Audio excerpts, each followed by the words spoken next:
conversatorio con Rosario sobre Andrés Caicedo, un lector voraz.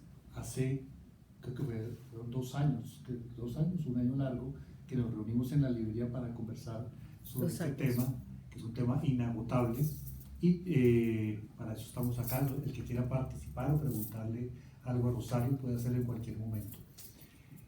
Cuando comenzamos a planear esta conversación, yo le planteé a Rosario que me interesaba saber cómo era el mundo durante su infancia, la de Andrés, de las librerías, a qué librerías iban, qué libros compraban. Andrés compraba libros usados, cómo era el Andrés comprador de libros y cómo eran las librerías caleñas de esos años. Aquí también presentamos a Andrés Ospina. Después de la respuesta. Sí. Aló. Muchísimas gracias por estar aquí. Verdaderamente yo les quiero agradecer tanto a Álvaro como a Andrés Ospina que me estén acompañando y a todos ustedes por estar oyendo básicamente sobre libros. No es solamente sobre Andrés Caicedo, yo creo que es sobre libros más que todo, y los libros que leyó un escritor que fue Andrés Caicedo, y que pues yo puedo hablar un poco sobre eso por la simple coincidencia de que fui hermana de él y viví esos años en que todos nos empezamos a formar como lectores o no lectores. Pues Andrés se formó como lector y continuó siendo un lector voraz, y yo también era una niña que leía muchísimo. Para contestarte la pregunta, Álvaro, nos tenemos que situar cronológicamente, porque este es un público, por lo que veo, en su gran mayoría bastante joven. Tal vez yo soy la persona de mayor edad aquí, yo tengo 68 años, pronto cumpliré 69, lo digo con mucho orgullo, me encanta envejecer. Y me encanta también ver caras jóvenes que están interesadas por la lectura. Tanto Andrés como yo, mi familia, vivimos en Cali, Colombia. Yo nací en 1950, Andrés nació en 1951. ¿Qué tipo, tú me dices, qué tipo de mundo de lectura se vivía en esa Cali provinciana, pequeña, parroquial? Ese mundo era supremamente pequeño. Yo recuerdo muy pequeñita, todavía no existía la Librería Nacional. Las librerías donde uno compraba libros eran librerías donde uno compraba los útiles del colegio, eran las únicas librerías. Entonces de vez en cuando uno se encontraba con un libro 20.000 leguas de viaje submarino, entonces trataba uno de convencer a la mamá o al papá de que, aparte de los cuadernos y de los lápices que uno tenía que comprar y de los forros para los cuadernos y de los lápices, a lo mejor ustedes no tienen ni idea de lo que eran esos forros para cuadernos y para cuadernos y las cajitas de los lápices, si a uno le podían comprar un libro. Eso era más o menos las librerías en las que yo crecí. Después estaban, y en las que creció Andrés, después estaban las librerías de las casas de uno. Nosotros pertenecíamos, o las bibliotecas, podríamos decir. En mi casa no era una casa, en primer lugar, de gente adinerada, era una de clase media, donde habían libros, los libros clásicos. Se leía, mi papá era un profundo amante de la literatura española y de la gramática, en ningún momento un intelectual.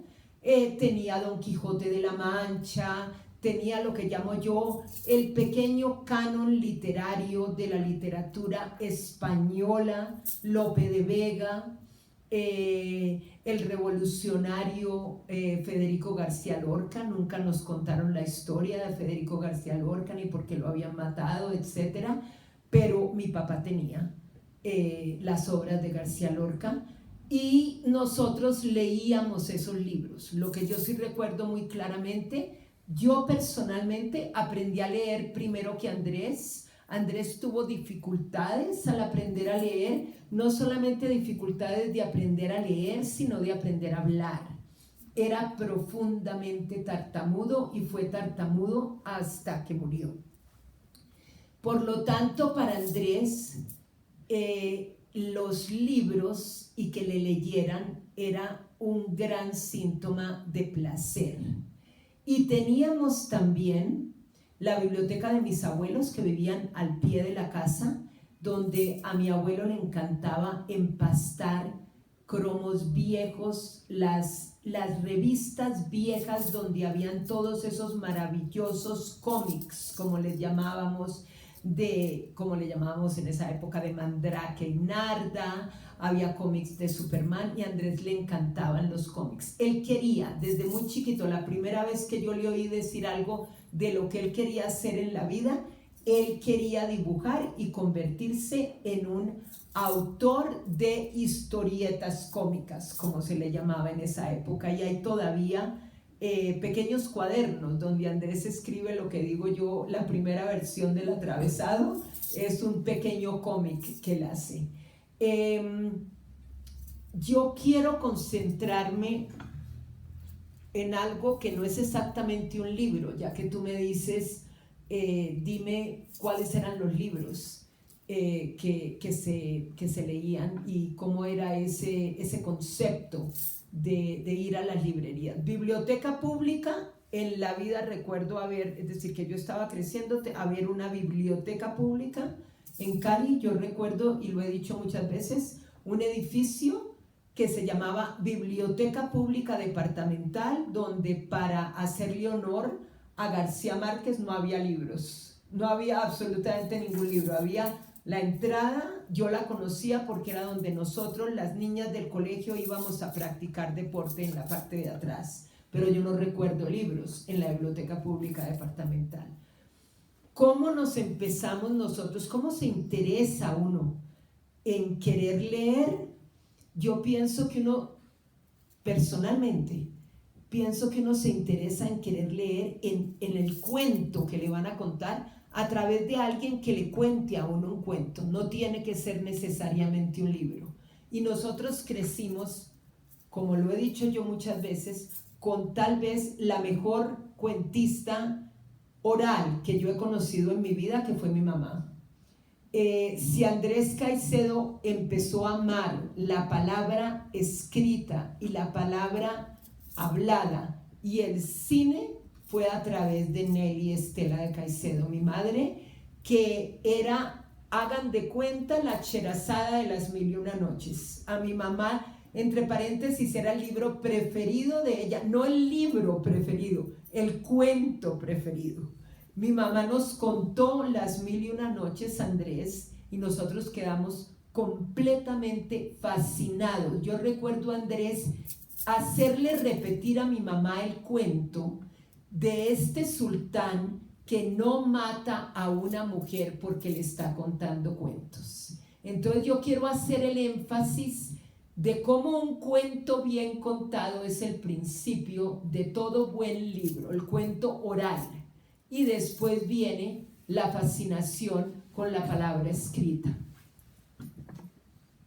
Nos acompaña también Andrés Ospina, uno de los grandes escritores colombianos del momento, novelista, cuentista, cronista, presentador de programas de televisión, que también es un gran estudioso de la obra de Andrés. Entonces, Andrés, tú dirás. Gracias por tan inmerecidos adjetivos y tan exagerados adjetivos.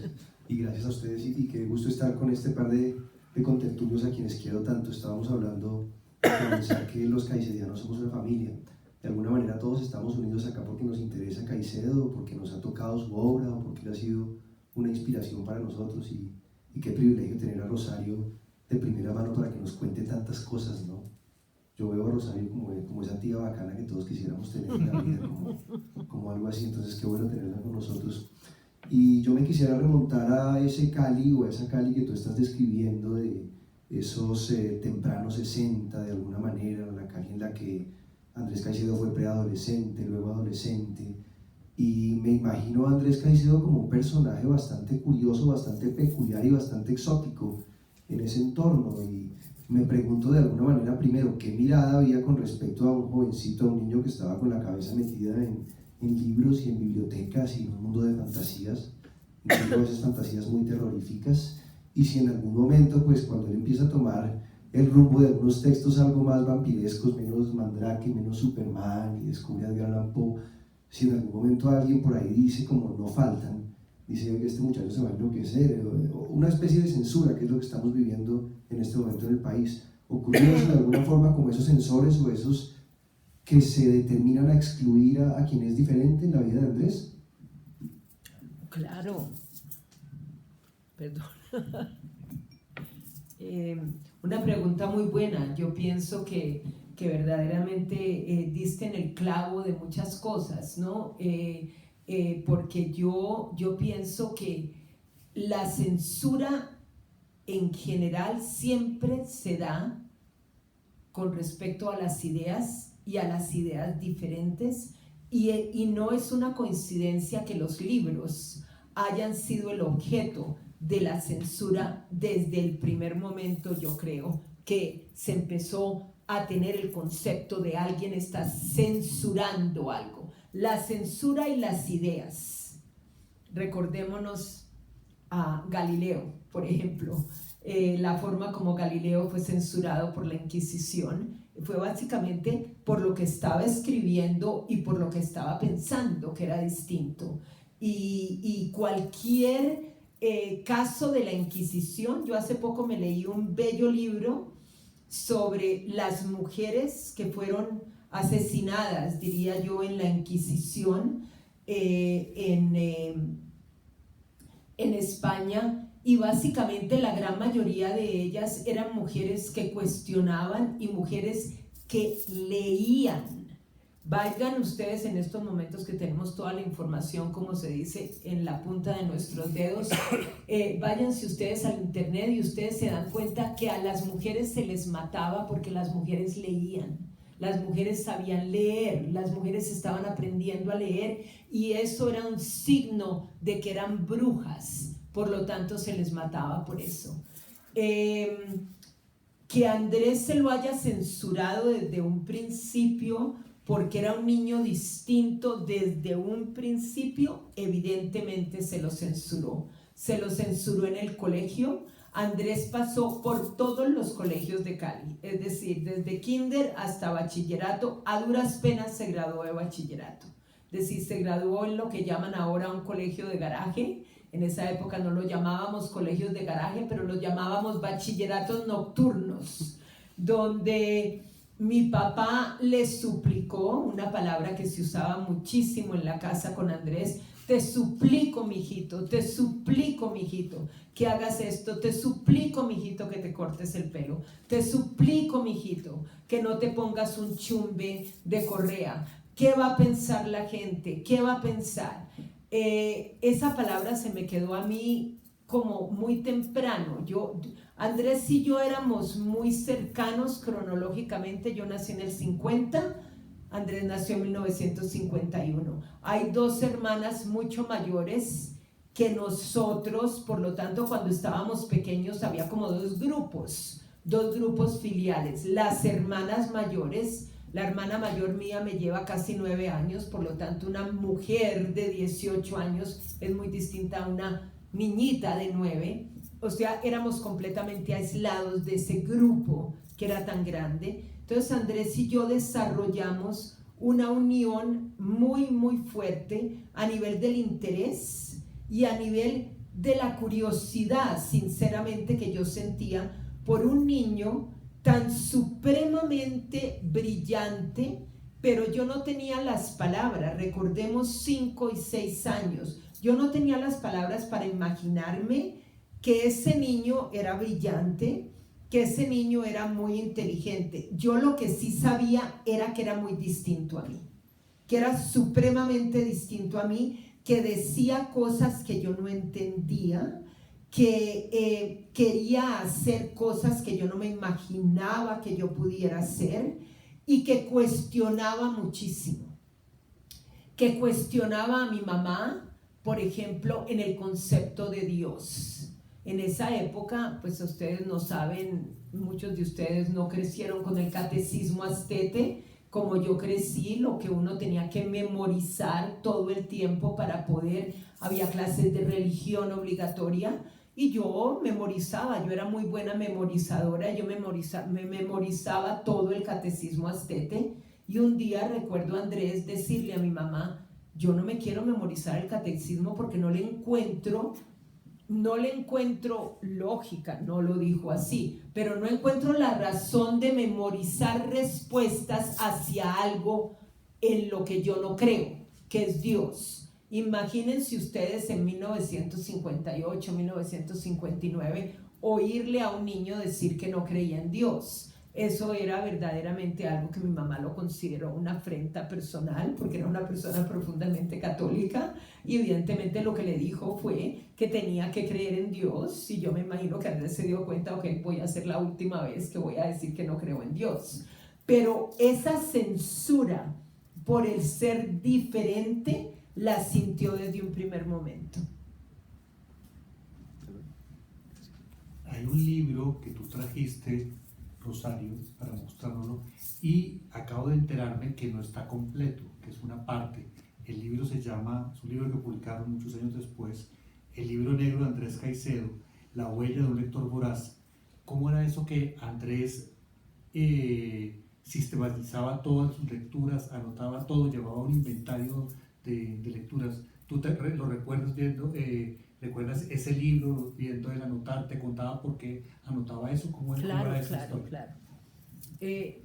Andrés, y a mí me gusta hablar de esto, ¿no? Porque evidentemente existe todo ese mito de Andrés el drogo, evidentemente era drogo, de Andrés la persona que hacía cantidades de cosas, entre comillas, inmorales, del Andrés contracultura, todo eso es cierto.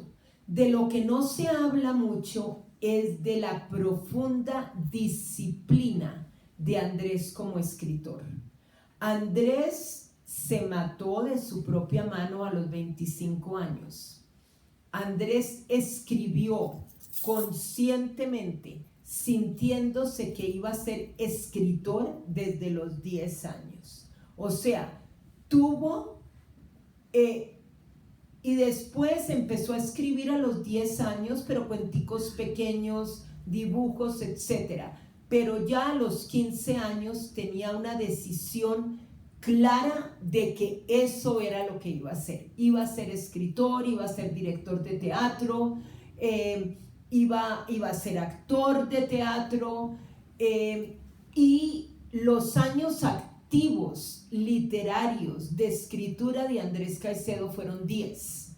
Son muy pocos para la producción literaria que tuvo Andrés en 10 años. Se necesita una disciplina de hierro, y esa era la disciplina que Andrés tenía. Desde los 15 años, lo que yo recuerdo, en el círculo familiar, lo que yo recuerdo es el sonido de la máquina de escribir desde tempranas horas de la mañana. Después se iba para el colegio, llegaba, en esa época los niños venían a almorzar, seguía escribiendo, se iba para el colegio, regresaba y seguía escribiendo hasta altísimas horas de la noche. Empezó a escribir cuentos y empezó a leer vorazmente desde que tenía 10 años, porque él lo dice en sus diarios y lo dice en lo que mi papá le empezó a llamar el libro negro cuando lo encontró una vez, es decir, esto se encontró después de muerto Andrés. Pero yo sabía, todos sabíamos de la existencia de un libro, un folder, donde Andrés reseñaba todos los libros que él leía, y tenía el número de libros que había leído y hacía como una reseña. Esto está incompleto, pero cuando yo leo lo que Andrés habla de los libros que él leía, y cuando yo me empiezo a pensar, Este era un muchachito de 15 años, de 16 años, analizando Rayuela de Cortázar, por ejemplo, o analizando los clásicos latinoamericanos, los clásicos ingleses, los tenía por país. Verdaderamente se muestra esa voracidad que él sentía de querer leer, escapando de una sociedad que él veía profundamente represiva y censuradora. Yo siempre digo que Andrés no llamó a Cali Calabozo porque estaba pensando que era profundamente libertaria y que él tenía mucha libertad allí y que le encantaba salir. Cali Calabozo representa como Andrés percibió a Cali. Yo no voy a decir si eso es cierto o no, pero me voy a centrar en la percepción, y uno no puede cambiar la percepción de una persona. Así fue como percibió Andrés a esa ciudad con la que tuvo una relación de amor y odio hasta el final de sus días. Y también diría yo que él fue evidentemente voraz en su escritura y en su lectura. Yo siempre digo, y lo he repetido muchas veces, que todo escritor tiene que ser un lector voraz. Yo no conozco el primer escritor, no de que conozca miles de escritores, pero he leído muchas biografías de escritores y escritoras. No he encontrado la primera escritora o el primer escritor en donde digan a esta persona no le gustaba leer. Todo escritor es un lector voraz, todo lector voraz no necesariamente es escritor, pero evidentemente Andrés no solamente era un escritor voraz, sino sabía lo que estaba leyendo, escogía lo que estaba leyendo y era profundamente disciplinado en lo que él aprendía de la lectura. Pero dice Rosario que todo escritor es un lector voraz, pero que no todo lector voraz es un escritor, lo cual me conduce a una pregunta. Aquí traje un objeto que quiero mostrarles, además porque oportunamente une muchas cosas, que es este libro que se llama Berenice. Todos trajimos algún libro para compartir. Este es un libro que conseguí en San Librario, aquí tiene el ex libris y demás, o sea, tiene todo el documento que es la librería de Álvaro Castillo, Granada, obviamente, y me lleva a pensar este título particularmente varias cosas. Primero, pues la magia de unirnos a través de tantas cosas y que Andrés esté presente entre nosotros en este momento a través de todas estas obras que dejó, que era una parte de su objetivo claramente cumplido de vida. Pero lo otro es pensar en qué momento tiene lugar la génesis de ese lector voraz que comienza a escribir. Es decir, en qué momento uno siente porque yo pienso con ese volumen de lecturas que está evidenciado, por ejemplo, en el libro negro, uno piensa a qué hora escribía Andrés Caicedo, ¿verdad? Y me pongo a pensar en eso, sobre todo en el breve tiempo que tuvo. Pienso en eso por un lado, ¿cierto? Y en cómo él de alguna manera quizá tenía la suficiente lucidez como para entenderse como parte de un eslabón en una cadena de conocimientos, lo cual es muy interesante. Berenice tiene claramente las huellas de Poe, lo vuelvo a mencionar de alguna forma, y él mismo piensa que quiere morir y dejar obra de alguna forma, y él mismo ha servido de inspiración a muchos. Me sucede mucho en ferias del libro que hablo con escritores jóvenes de todo el mundo y me dicen Andrés Caicedo, en Lima, en Buenos Aires, en cualquier parte. ¿Por qué tan visionario él, de alguna manera? ¿Y cómo consigue condensar en tan poco tiempo esa posibilidad de dejar una obra evidentemente sólida que uno no esperaría de alguien que fallece sin tener 27 años? Sin tener 26. Acá iría a cumplir 26. Andrés se suicidó en marzo de 1977, había cumplido 26 años el septiembre anterior, el 29 de septiembre. Yo pienso que, o al menos en las conversaciones que yo tenía con Andrés, porque teníamos una relación emocionalmente muy cercana y una relación intelectual muy cercana. Yo era la lectora voraz, yo no era la escritora. Yo fui la que aprendí a leer primero porque era una niña aplicada y una niña, entre comillas, buena, que hacía las tareas, etcétera, etcétera. Entonces, eso para Andrés era conveniente porque parece que por alguna razón él tuvo problemas en aprender a leer tan rápido. No fue de que a los 9 años no sabía leer, pero yo fui tal vez una lectora más temprana. Entonces él siempre me pedía a mí que le leyera, siempre. Y yo aprendí a amar la lectura en voz alta debido a eso. Y todavía me gusta. A mí me encanta ir a una librería pública en cualquier parte cuando hay lecturas en voz alta y escuchar a alguien leyendo a alguien, porque siempre me recuerda no exactamente Andrés teniendo ese placer, sino yo teniendo el placer de coger un libro y leerlo en voz alta, que es muy distinto a cuando uno lo lee silenciosamente. Uno ve la cadencia, la poesía cuando uno lo oye. De allí lo que yo quiero hacer énfasis, la tradición oral, que para mí es la primera forma de literatura y nosotros la tuvimos con mi mamá. Yo pienso que Andrés empezó a sentirse como escritor, y esto me lo dijo a mí él alguna vez.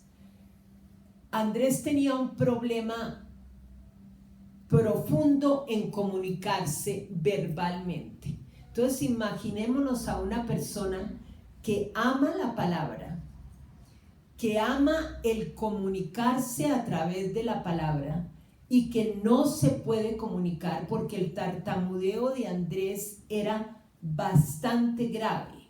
Es decir, él empezaba una frase y después, si estaba especialmente muy nervioso, y él era una persona muy nerviosa, inmediatamente empezaba a tartamudear.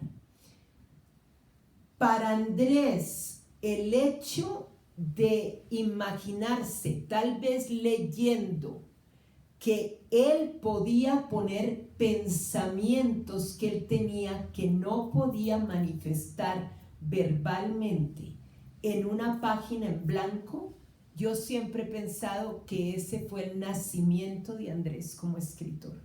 Cuando él quiso comunicar algo y no se quedó en esa tradición oral, sino que empezó a ponerlo en una página en blanco. Entonces, para mí, ese es el nacimiento de Andrés como escritor, y él me lo dio a entender una vez, cuando empezó a hablar de lo incompetente que él se sentía ante cualquier otro tipo de trabajo. Esa es otra cosa muy interesante de Andrés como escritor. Andrés no pudo hacer nada en la vida aparte de escribir. Y eso era algo que, imagínense ustedes, en una Cali provinciana, parroquiana, en una familia profundamente tradicional y conservadora. Es decir, no conservadora al nivel, y aquí quiero hacer una aclaración, no conservadora al nivel del señor Ordóñez. El Ordóñez es que se llama, o a nivel de... No, nosotros no éramos ese tipo de familia fascista, nazi, etcétera, pero éramos conservadores. Si me perdonan si hay algún seguidor aquí de Ordóñez, pero lo dudo. Ustedes recuerdan que Ordóñez quemaba libros, ahí hay fotos de él quemando libros. Como método pedagógico, aclaró él. Como todo, exactamente, sí, de eso me acuerdo, A mí me impresionó esa foto. No éramos ese tipo de personas, es decir, mi papá se hubiera enloquecido si hubiera visto a alguien quemando un libro, pero profundamente conservadora. Y yo pienso que para un único hijo hombre, que fue Andrés, el único hijo sobreviviente hombre, ¿ok? Aquí yo no le quiero hacer psicoanálisis a Andrés de ningún tipo, ni estoy aquí para hablar del psicoanálisis de Andrés, pero a lo que me refiero fue que Andrés nació después de la muerte de 2 hijos hombres, es decir, Andrés es el único hijo hombre que tiene mi mamá que sobrevive. Antes de yo nacer, nació un niño que se murió a los 2 meses y que fue evidentemente profundamente trágico. Yo siempre pienso que esas fueron las fajas, las fallas como de temblores que se crearon en la casa, esos niños muertos. un niño que se convirtió como en un fantasma en la casa, que se llamaba Juan Carlos. Nunca hay una foto de él, pero siempre existía. Para mi mamá todo era un cuento, aún un cuento trágico. Ese niño que fue la gran felicidad de ella y que murió a los 2 meses de bronconeumonía. Inmediatamente queda embarazada y yo iba a ser Juan Carlos II y aquí estoy, Rosario Caicedo. Por lo tanto, ella era muy consciente, era una mujer muy honesta de lo mal que se sintió, pero pues de que aceptó evidentemente que yo era una niña y me iba a querer muchísimo y me quiso muchísimo. Y después nace Andrés.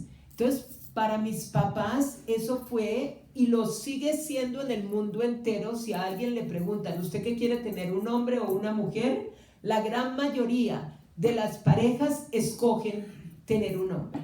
Pero imagínense en esa Cali, es decir, iba a ser un hijo hombre, como decía mi papá, finalmente iba a llevar el apellido, que era supremamente importante, y iba a ser un niño que iba a ser supremamente exitoso, iba a tener una profesión. Pues a los 5 años ya se empezaron a dar cuenta que el tipo de profesión que Andrés iba a tener no iba a ser la profesión que a ellos les iba a gustar mucho, y poco a poco nunca se adaptaron a eso, pero trataron de hacerlo mejor, digo yo.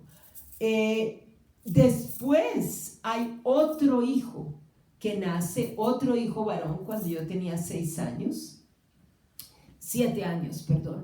que nace Francisco José, que nace con lo que se llama espina bífida, en donde la cabeza crece supremamente y sobrevive por 2 años y muere. O sea, hay todas esas muertes en la familia. Lo que yo digo es una casa rodeada de fantasmas de niños muertos. Y Andrés es el que los reemplaza a todos, es el que no se ha muerto. Entonces, para Andrés, profundamente observador, como buen escritor, esa es otra cosa que a mí me impresionaba siempre de Andrés pequeño, la observación que tenía de absolutamente todo lo que veía.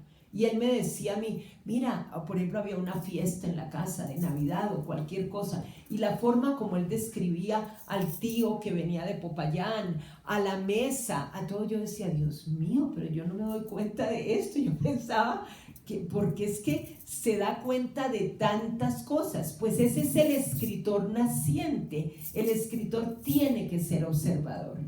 Y Andrés empezó a mostrar esos síntomas desde un primer momento. Todas las características del escritor las tenía Andrés desde muy pequeño. Rosario, ¿cuándo recibiste Que Viva la Música tú y cuándo lo leíste y cómo fue leer ese libro después de la muerte de Andrés? ¿Tú habías oído hablar antes de ese libro? Claro. Gracias por esa pregunta, Álvaro, porque pues como se ha convertido en algo icónico, Que Viva la Música, es importante recordar la historia de Que Viva la Música. Andrés, recordemos, Que Viva la Música fue publicada, es el único libro que fue publicado por una editorial. Colcultura lo publicó antes de que Andrés se matara. Él recibió el tomo de Que Viva la Música el día antes de matarse. Le llegó una caja de Colcultura al apartamento donde él vivía. El otro libro que él publicó, autopublicado, El Atravesado, que lo publicó en el 75, fue un regalo de mi madre a él en sus 24 años de nacimiento. Cuando uno examina el archivo de Andrés Caicedo, que entre paréntesis, si ustedes están interesados, hay un archivo de Andrés Caicedo en la Biblioteca Luis Ángel Arango, a la que cualquier persona tiene acceso a ir y a observar y a tomar nota. Mi papá se encargó, antes de morir, que los papeles de Andrés Caicedo, no todos, todavía no están todos, espero que en algún momento estén todos los papeles de Andrés Caicedo allí. En esos papeles ustedes ven Por ejemplo, para darles un ejemplo, 12 cartas que Andrés escribe cuando termina El Atravesado en 1971, tenía, en el 71, Andrés no había cumplido, porque lo termina en julio del 71, Andrés no había cumplido los 20 años. 12 cartas a editoriales a México, a Venezuela y a Argentina para que le publiquen El Atravesado.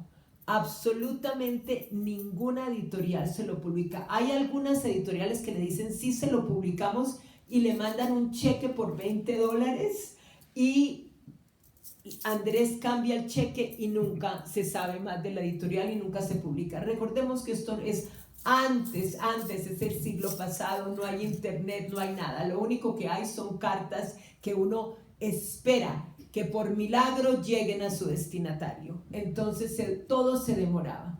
Pero ¿qué sucede con Que Viva la Música? Andrés empieza a escribir Que Viva la Música, o al menos empieza a concebir el personaje de María del Carmen Huerta en 1973. ¿Por qué sé yo eso? Porque en 1973 yo estoy viviendo en Houston, Texas. Yo me casé muy joven, a los 20 años, y en esa época mi esposo, que ya no es mi esposo, mi ex esposo, se fue a los Estados Unidos a empezar y a terminar la residencia. Él era médico, es médico, a terminar la residencia en psiquiatría. Entonces yo, por amor, me fui con él por 2 años, 46 años después, no matrimonio, pero sigo allí, no matrimonio con el esposo. Entonces, Andrés, tan pronto él sabe que yo es decir, cuando yo me vengo para Estados Unidos, la primera carta que yo recibo de Andrés, de Cali a Houston, Texas, donde yo viví los 2 primeros años, fue Andrés queriéndome decir que él se quería venir a los Estados Unidos porque quería venderle unos guiones de cine a Hollywood. Yo tenía 22 años y me di cuenta que era una idea más delirante que cualquier delirio, pero pues era Andrés, y me di cuenta que le traté de convencer que por favor, esto era algo delirante, cómo él iba a vender guiones en Hollywood. Me dijo, no, es que yo ya los tengo escritos, yo llego a tu casa y tú los traduces. Y le digo, Andrés, yo no sé hablar inglés todavía, yo acababa de llegar. No, yo confío en que tú vas a aprender muy pronto y con un buen diccionario y con el hecho de que tú eres buena para los idiomas, tú vas a poder. Yo ya estoy trabajándole a los guiones. Más delirante no podía ser, pero yo me di cuenta que la meta de Andrés no eran tanto venderle guiones a Hollywood, eso él sí lo quería, porque él pensó, con esa plata yo me puedo ir de Cali. Entonces yo pensé, a lo mejor él se viene por un tiempo y respira un poco. Yo me daba cuenta de la poca respiración emocional que él estaba sintiendo en Cali. Entonces Andrés se viene con sus guiones debajo del brazo, ya los tenía escritos, perfectamente bien organizados, están también en la biblioteca Luis Ángel Arango, nunca se han publicado. Son unos guiones de terror, tan supremamente terroríficos, imitando a un famoso escritor de terror norteamericano que se llama H.P. Lovecraft. Y si ustedes quieren pasarse 2 semanas sin dormir, léanse un cuento de Lovecraft, ¿ok? Hermosamente escrito, pero profundamente aterrorizador. Andrés ya se conocía a Edgar Allan Poe muy bien, también otra persona muy que produce mucho terror, y trae esos 2 guiones. Cuando llega a la casa con los 2 guiones y me pone a mí a trabajar, afortunadamente yo estaba en vacaciones, de 6 de la mañana a 8 de la noche, yo pum, yo soy muy mala para la máquina de escribir en esa época, y aún en el computador escribo muy despacio. Entonces Andrés Andrés no le gustaba que yo escribiera tan despacio porque él era rapidísimo en la máquina. Como él decía, la única máquina que yo puedo manejar es la máquina de escribir. De resto, cualquier cosa mecánica la dañaba, todo. Trató de aprender a manejar, dañó el carro, absolutamente todo. Pero era un as con la máquina de escribir. Y cuando empezamos a caminar por Houston, una ciudad que no le gustó ni 5, a mí tampoco, me dijo, mira, yo creo que estoy empezando a escribir la novela. Le dije, tú siempre has querido escribir una novela. Y me dijo, estoy escribiendo una novela sobre una alumna de tu colegio, ya que tú quieres tanto a tu colegio. Yo no quería mucho a mi colegio, a pesar de que recibí una muy buena educación a comparación de los colegios de monjas. Se suponía que era un colegio laico, el Liceo Benalcázar, pero yo que ahora me pongo a pensar, tan inquisidor como los colegios de monjas, y yo no tenía, pues no era tan rebelde como Andrés, pero sí era rebelde. Entonces a mí no me gustaba mucho el colegio, pero era buena estudiante. Entonces nunca me podré olvidar, llega y me dice, va a ser alumna de tu colegio, y para hacerte honor a lo poco que te gusta el colegio, la voy a poner, y estas fueron las palabras de Andrés, yo en esa época era muy bien hablada, todavía un poco, llegó y dijo, la voy a poner de puta. Entonces yo le dije, Andrés, por Dios, en el Liceo Benalcázar, me acuerdo que le dije, ¿quién va a creer que una alumna del Liceo Benalcázar pueda ser una prostituta? Y llega y me dice, Andrés, no, es que no va a ser prostituta, va a ser puta, Rosarito, va a ser puta.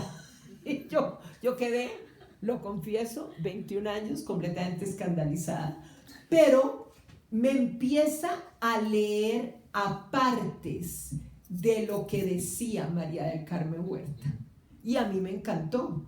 O sea, Andrés llega en el 73 con la idea está allí, y empieza, mientras yo le daba los guiones, Andrés empezaba a escribir, no exactamente que viva la música, pero pensamientos sobre que viva la música. O sea, Andrés empieza a escribir que viva la música en 1973. Como ustedes se pueden imaginar, la experiencia de Andrés Caicedo en Hollywood fue completamente aterradora, y no solamente aterradora, sino trágica para él. Yo siempre pienso que hubo un Andrés antes de Los Ángeles y un Andrés después de Los Ángeles. Para Andrés, el fallo de no poder vender los guiones y la depresión que él sintió en esos pocos meses que estuvo solo en Los Ángeles, acabo de encontrar yo, y lo acabo de encontrar completamente inédito, porque todavía siguen apareciendo cosas inéditas de Andrés, espero que se publique, un diario hermoso de Andrés en Los Ángeles, en un hotel de Tugurio, en un sitio de Los Ángeles que yo he visitado que se llama Alvarado Street, que todavía sigue siendo Tugurio. Andrés estaba viviendo en un cuartico, no tenía un centavo, escribiendo, yendo al cine y escribiendo que viva la música.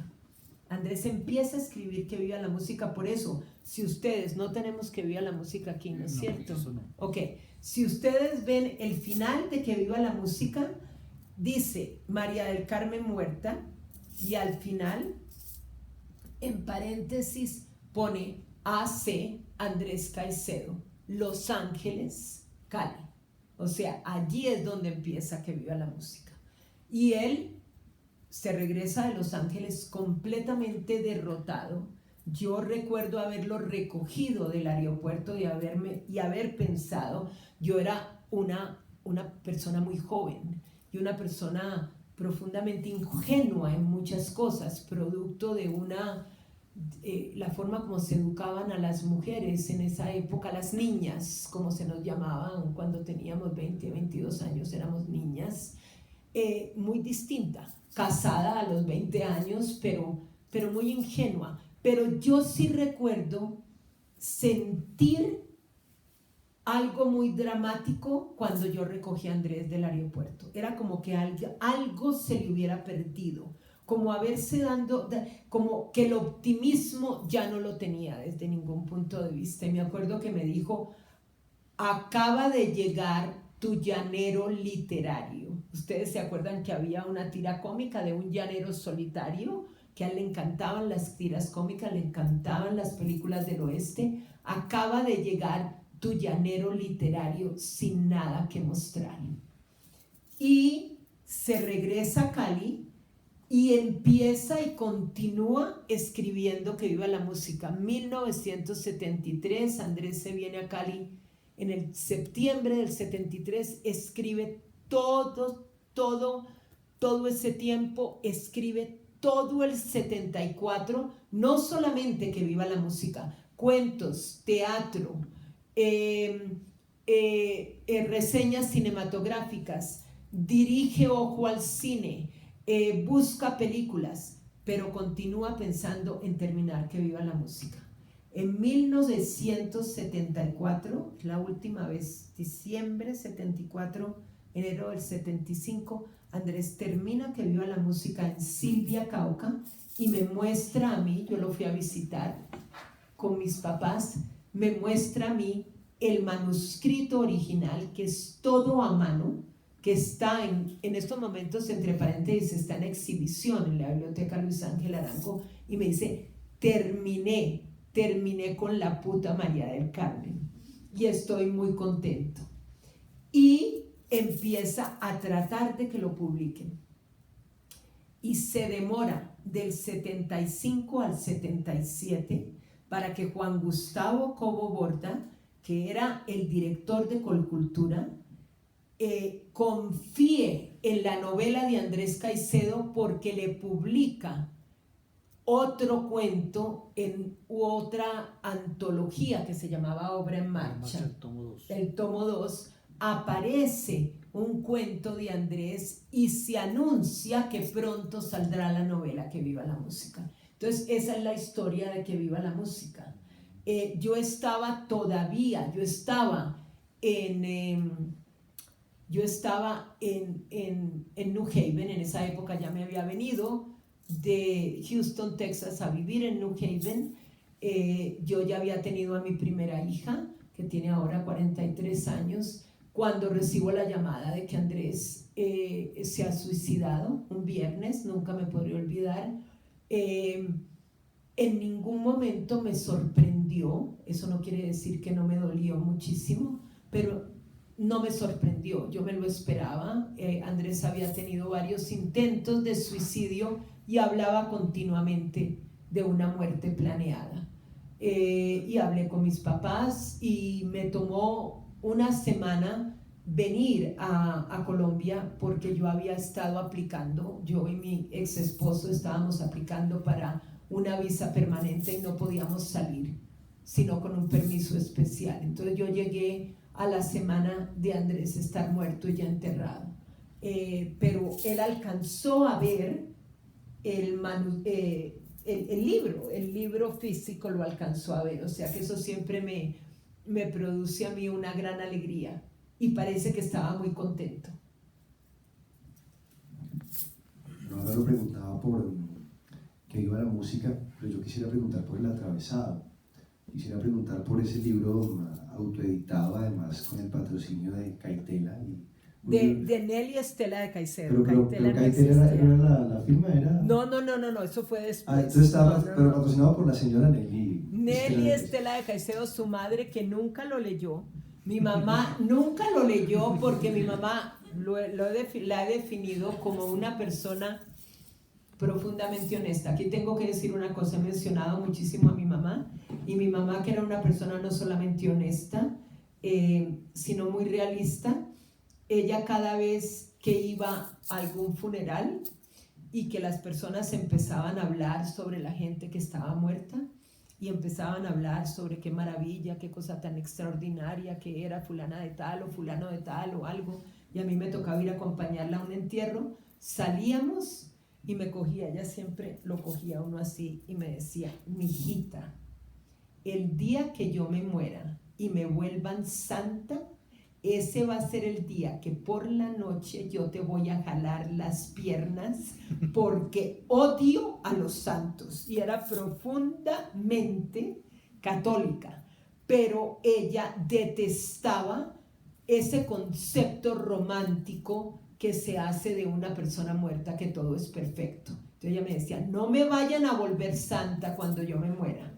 Y por lo tanto, yo no quiero hacer aquí a mi mamá una santa, pero era una persona muy interesante. Interesante era y produjo un hijo muy interesante. Ellos dos tenían una relación muy intensa.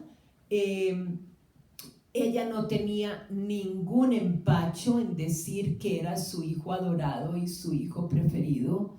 Y yo personalmente pienso que nunca se recuperó. Pues ¿cómo se puede recuperar una madre de la muerte escogida de un hijo? Y ya era el tercero. Tú me dices cómo fue lo del atravesado. Mi mamá era muy consciente que Andrés estaba muy mal. Andrés no era una persona que emocionalmente estuviera bien. Brillante, maravilloso en muchas cosas, pero una persona con profundos problemas emocionales. Y nadie le publicaba a su hijo. Andrés publicaba en los periódicos locales, se lo conocía como crítico de cine, se lo conocía como un gran director de teatro, ganó, porque así fue como Andrés empezó, produciendo obras de teatro y ganando premios de teatro a la tierna edad de 15 años, produjo Las Sillas, escrita por Ionesco, un escritor surrealista, un director de teatro surrealista, y Andrés era un niño que se lo empezaba a conocer en Cali como una persona supremamente brillante. Pero mi mamá, Andrés le mostró cosas a mi mamá y mi mamá quedaba completamente escandalizada. Es decir, una madre que lee que un niño está escribiendo sobre una persona comiéndose a otra persona, evidentemente, pues situémonos, de donde era mi mamá no le gustaba mucho. Pero sí quería lo suficientemente a su hijo que le dijo, mira, parece que no te van a publicar esa novela que tú has escrito. Me has dado 2 páginas y yo no la voy a leer porque no entiendo nada, no me gusta el muchacho, pero yo te voy a dar la plata, yo no tengo mucha plata, pero ya que vas a cumplir 24 años, no la voy a leer, pero búscate tú a alguien que te la publique. Y eso fue lo que hizo. Para los 24 años, si ustedes han visto alguna vez, hay una bella edición de pasta amarilla, profundamente barata, que Andrés lo autopublicó y que puso su propia edición, que a mí me encanta el título, que se llama Marca Pirata de Calidad.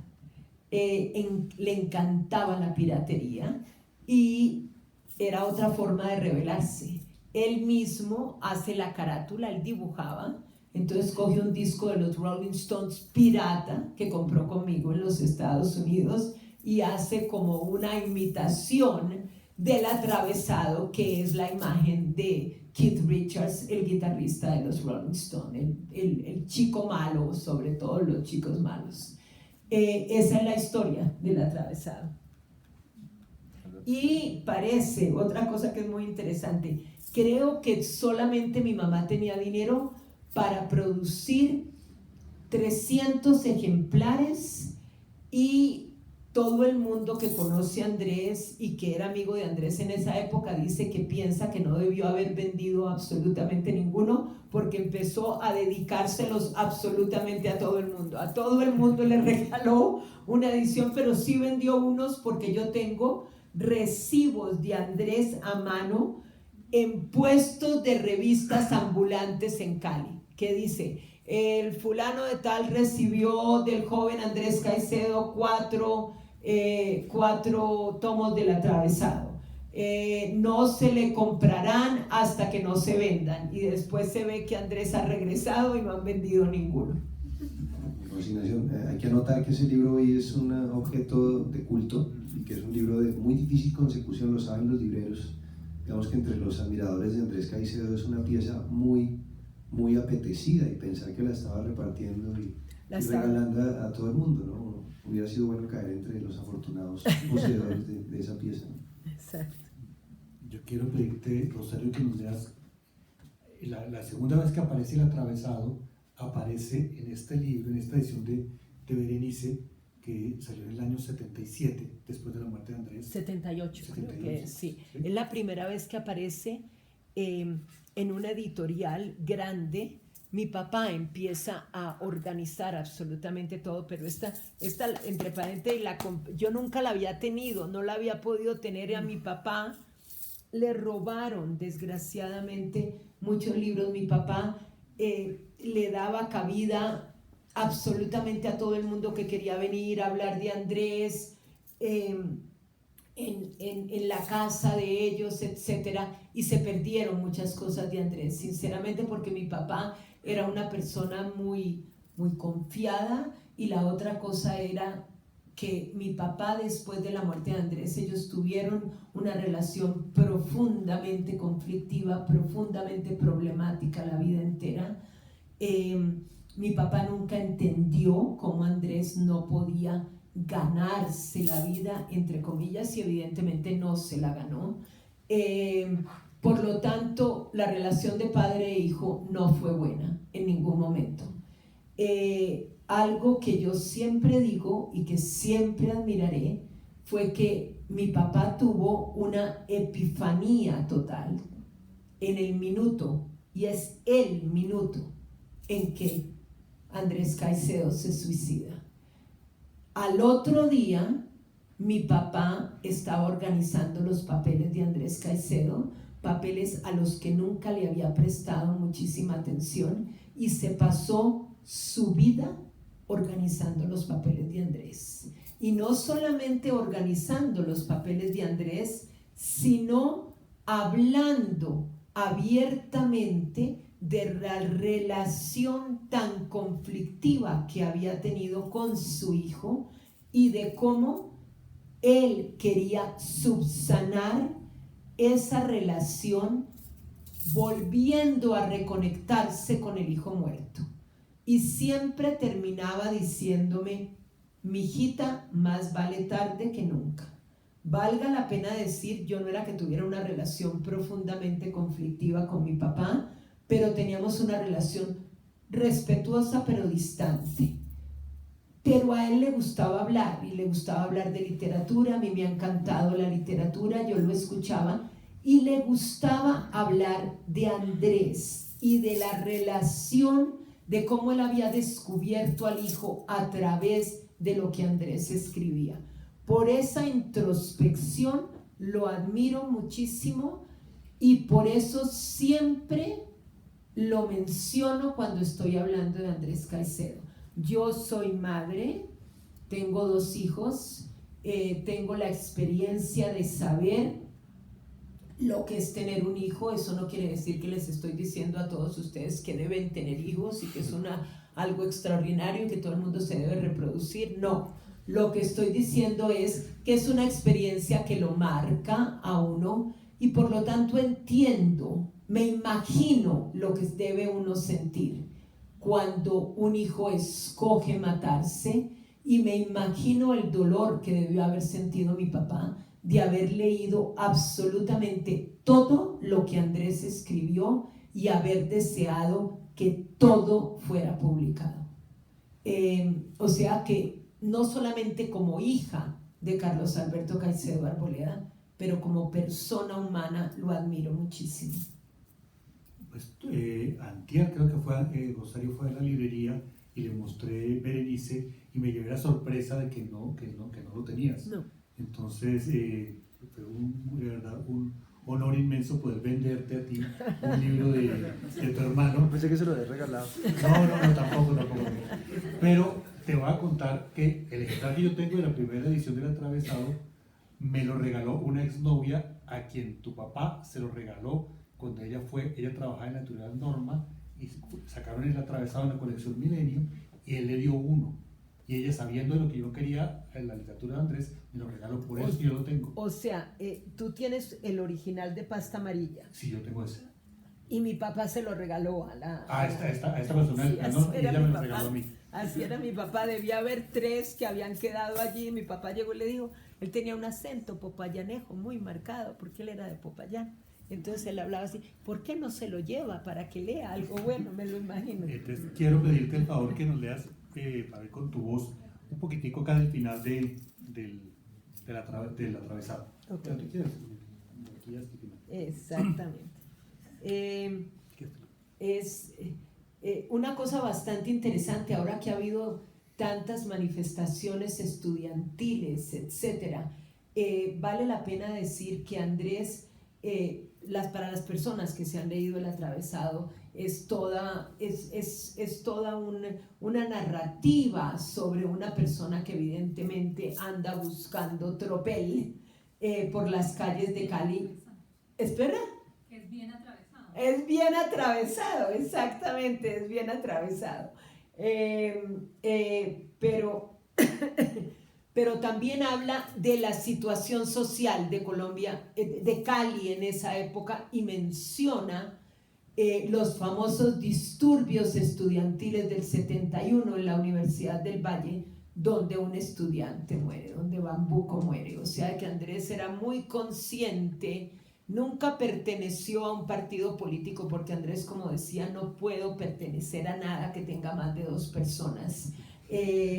No podía estar de acuerdo con más de 4 personas, no podía estar de acuerdo con las normas ortodoxas del marxismo, de todo, pero era una persona de izquierda, era un producto de su época. Entonces, ¿quieres que lea el final del atravesado? Ok, aquí voy a empezar tal vez, porque me gusta que siempre, en todas partes de la literatura de Andrés, casi siempre aparece el cine. Aquí me tengo que cambiar de anteojos, perdón. Sosténlo, entonces me pongo estos anteojos y aquí ya puedo leer.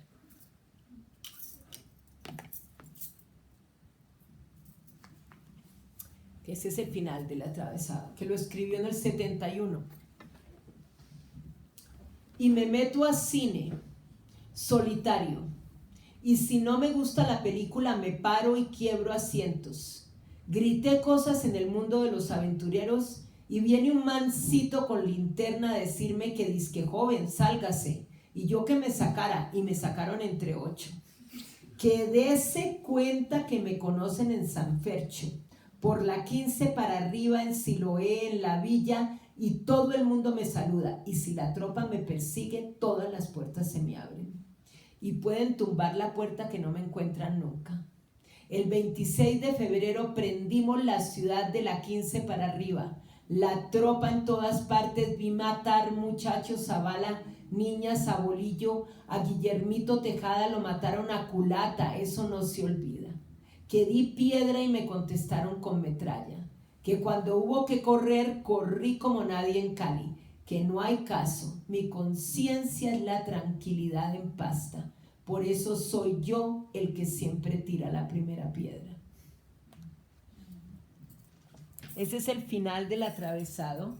Tengo yo que decir que ese 26 de febrero, cuando mataron a Bambuco, un estudiante del movimiento estudiantil, y hubo una manifestación impresionante. Uno de los mitos de los que se está hablando ahora es que Andrés, yo soy muy amiga desde hace mucho tiempo, desde que estaba muy jovencita, de Ramiro Arbeláez, que fue el amigo íntimo de Andrés desde que estaba en el San Luis Gonzaga, y Ramiro me dice que Andrés filmó con cámara los disturbios en la Quinta, pero eso nunca se ha encontrado, que por alguna razón o los dejó en alguna parte, pero Ramiro recuerda perfectamente la filmación de Andrés en el 71 de los disturbios, de la manifestación. Y Andrés, cuando termina el atravesado, varios líderes estudiantiles, Gustavo Vivas entre uno de ellos, a quien yo conocí personalmente, que vive ahora en España, lo metieron a la cárcel junto con otros 3 y hará unos 5 años Gustavo Vivas me manda a través del periódico popular y democrático del pueblo, también conocido como Facebook, me manda, tiene cosas aterradoras, pero si no fuera por Facebook no hubiera conocido yo a Andrés Ospina y a Álvaro y a muchas otras personas y no hubiera podido decir una serie de cosas que son necesarias decir porque poca voz tiene uno, o sea que es el periódico de los que no tenemos voz. Andrés Gustavo Vivas me manda una carta que él guardó de Andrés Caicedo a mano, ojalá la tuviera yo aquí, en que se las manda a los 4 muchachos que están en la cárcel, dedicándoles el libro El Atravesado, diciéndoles, si no fuera por todo este revuelo que está pasando, yo no hubiera podido escribir este libro. Entonces esa carta, no tengo el original yo, lo tiene Gustavo Vivas, pero yo tengo la copia.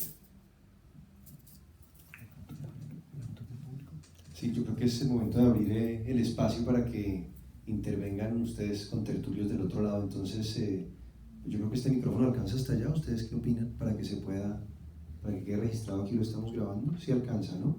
Si alguien tiene una pregunta, yo le hago llegar este micrófono para Rosario. Y para todos. ¿Quién se atreve primero?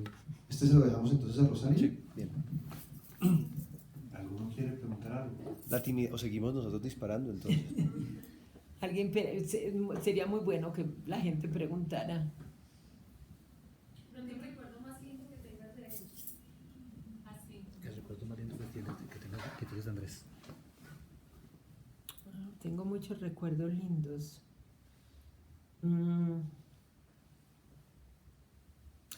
El recuerdo más lindo que tengo de él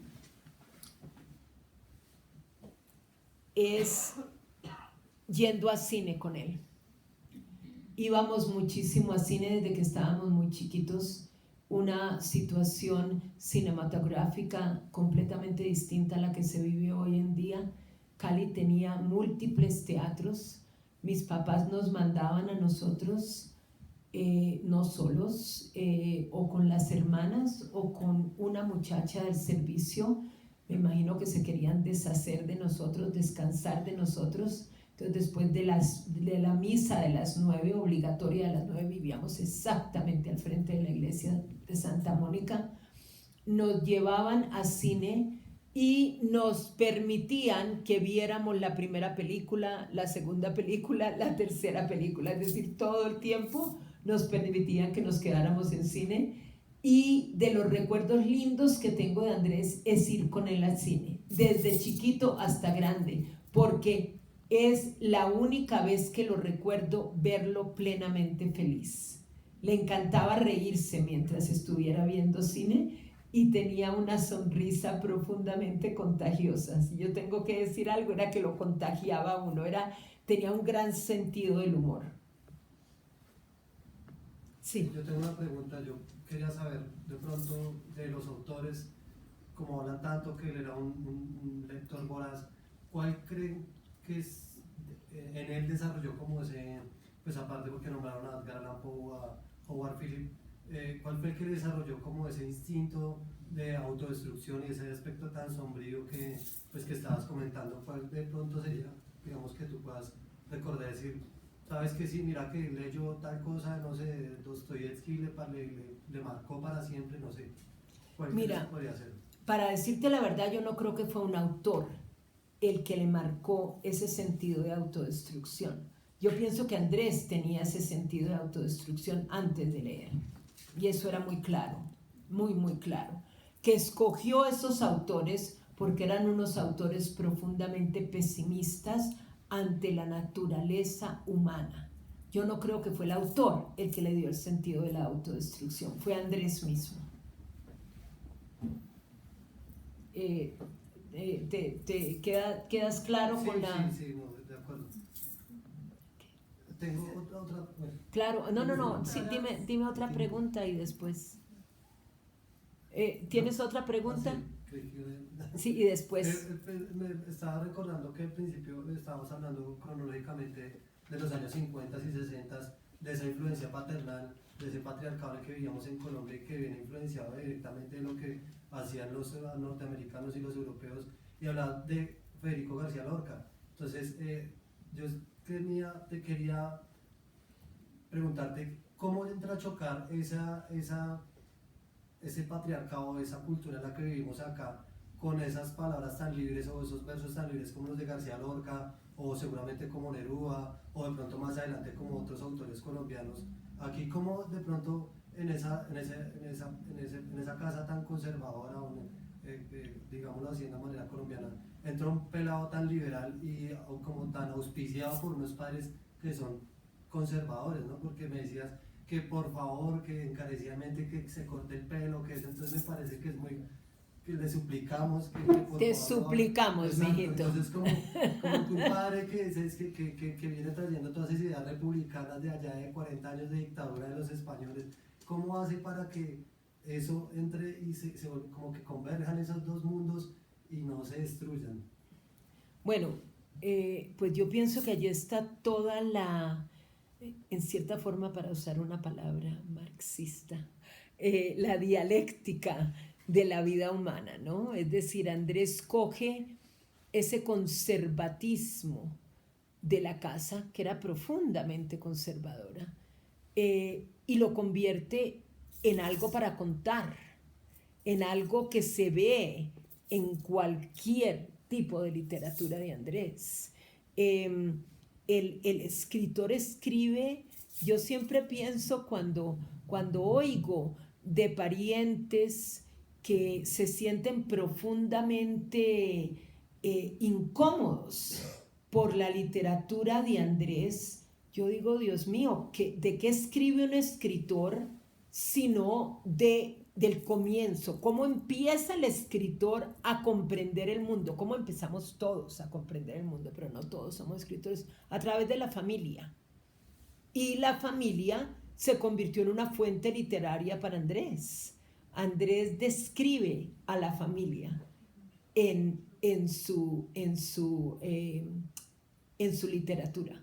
Así es como Andrés usa todo ese tipo de represión patriarcal. La vuelve literatura. Así es como lo veo yo. Si tienen alguna otra pregunta. Sí. Me gustaría que nos contaras algo sobre la relación de Andrés como productor audiovisual, con el tema del cine, con el movimiento o con los amigos que él tuvo como con Ospina. Ajá. Sí. Si te acuerdas de alguna historia. No, claro, eso es supremamente importante. Si yo me pongo a pensar, una cosa interesante, Andrés amaba el cine por sobre todas las cosas, Andrés amaba la literatura, etcétera, pero Andrés idolatraba el cine. Para Andrés el cine se convierte como en una obsesión. ¿Me oyen? Porque yo no estoy, me da susto Andrés que esto se vaya a caer. Ah, perdona, claro. Aquí tengo Jesús de mi corazón.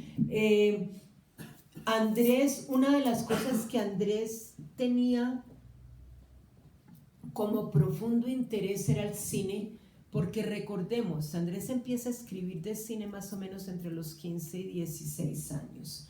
Antes de eso hemos visto cine, como se decía en mi época, a lo loco, ¿ok? ¿Qué le interesa a Andrés del cine?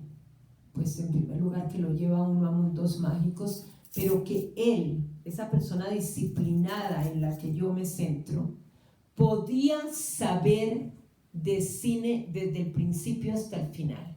Era un arte profundamente nuevo en esa época, cuando entran los hermanos Lumière a hacer su primer cine. Cuando empieza a escribir Andrés de cine, el cine no tiene 100 años. Entonces él siempre me decía a mí, Rosarito, si yo me pongo las pilas voy a poder saber absolutamente todo sobre cine. Y yo les recomiendo a ustedes que se lean Ojo al Cine, porque Ojo al Cine no es solamente, es un libro gordísimo, editado por Sandro Romero Rey, y Luis Ospina, gracias a el cuidado de mi papá y de ellos por editar el libro. Pero él trata de hacer cine. Allí es lo que yo tengo. En primer lugar, él trata de, y él funda un cineclub. Él empieza a escribir cine y después él funda el cineclub. El cineclub de Cali es fundado por Andrés y su pandilla. Y él trata de hacer cine con Carlos Mayolo. Él escribió un guión de cine, Angelita y Miguel Ángel, basado en una historia de él, Angelitos Empantanados, que está aquí, Angelita y Miguel Ángel, y tienen pelea tras pelea tras pelea. Nadie puede haber sido más distinto que Carlos Mayolo y Andrés Caicedo en el sentido de ser cinematógrafos. Y no tienen dinero, y Andrés quiere hacer un guión que vaya completamente de acuerdo con lo que él ha escrito, y Carlos, que en esos momentos era miembro del Partido Comunista, lo quiere hacer un manifiesto comunista, y entonces rompen y nunca la película se termina. Si ustedes han visto, todo comenzó por el fin de Luis Ospina. Luis Ospina ha rescatado algunas de las pocas cosas que quedan de Angelita y Miguel Ángel. Pero Andrés, como crítico cinematográfico en Colombia, y no solamente en Colombia, sino en muchas otras partes, es considerado como un pionero, como un verdadero conocedor. Para Andrés, si yo me pongo a pensar, si Andrés vivió 25 años fue porque quería ver cine. No tanto por escribir, sino por ver cine. Idolatraba el cine, o sea, de que esa parte audiovisual fue supremamente importante para él. Es que mi pregunta iba muy ceñida a lo que decía la compañera, y era eso. ¿Qué percepción tenía usted de esos aportes que hizo Andrés Caicedo al cine colombiano? ¿Cuál fue, según usted, pues, con esa relación tan cercana que tuvieron, esa importancia o eso que dejó Andrés Caicedo en términos audiovisuales para el país? También me causó mucha curiosidad saber cómo era esa relación con Mayolo, qué aportes hicieron en ese momento tan histórico para esa producción audiovisual. Claro, es decir, Andrés, aclarémoslo, ¿no? Andrés, como a nivel de producción audiovisual, hizo muy poquito, esos pequeños fragmentos de Angelita y Miguel Ángel.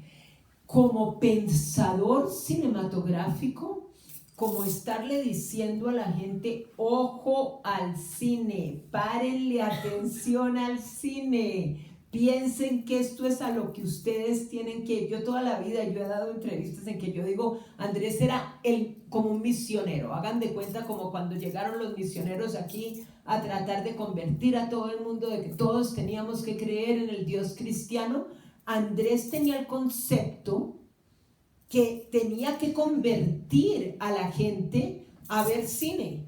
Esa era la misión de Andrés. La misión de Andrés era de que fueran al cineclub a ver las películas que él pensaba que la gente debía ver. Profundamente ortodoxo, pero sabía muchísimo de cine. ¿Cuál es la contribución que Andrés Caicedo hace al cine colombiano?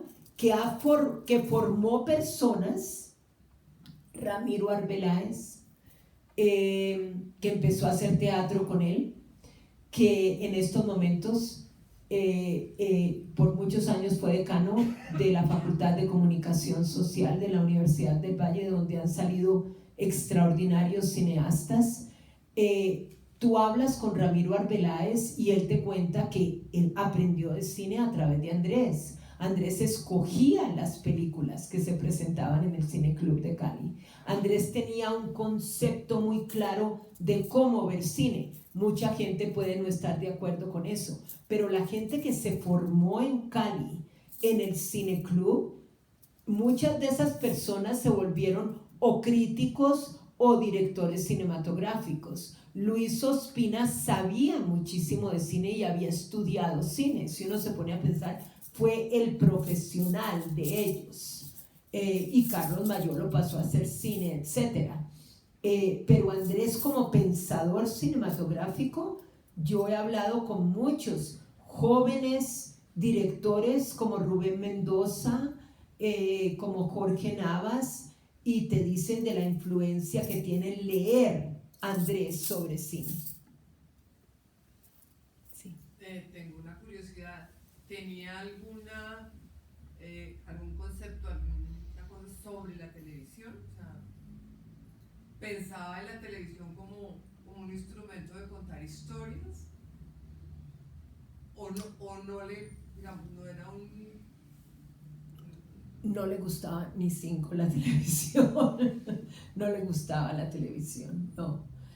No pasaba, yo nunca recuerdo a Andrés. En primer lugar, yo tengo... no era una manera también de producir, digamos, historias, cuentas, películas. Exacto, que pero la televisión no la veía así. me imagino que no la veía así. La otra cosa es que yo tengo que decir, a mis papás no les gustaba la televisión, entonces nosotros no teníamos televisión en la casa.